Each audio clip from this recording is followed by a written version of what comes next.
Nami amukela nakambe eka Beauty of Village Lifestyle. Loko hi nga se subscribe a hi subscribe-eni, hi like, hi comment leswaku channel yi kula ku ya mahlweni.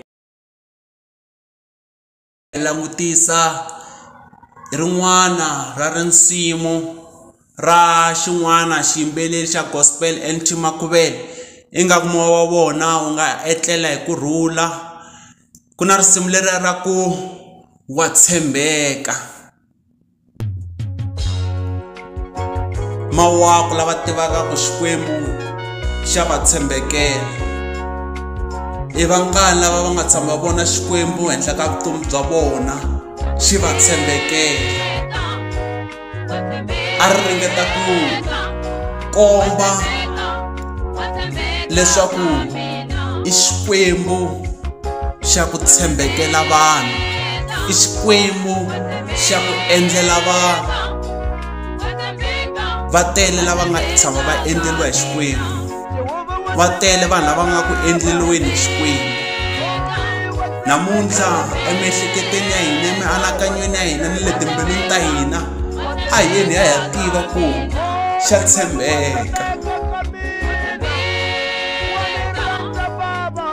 Va ku u ndzi hanyisile, wa tshembeka. Hi mavabyi lama mi nga tshama vona Xikwembu xi mi tshembekela henhla ka wona. Hi mahlomula lama mi nga tshama mi vona Xikwembu xi mi hundzisa henhla ka wona. I mhaka ku Xikwembu lexi xa tshembeka. Va ku na loko vatswari va nga ndzi hundzukeli, xona xa tshembeka. Va ku i Xikwembu lexi xi hetisisaka leswi xi swi vulaka.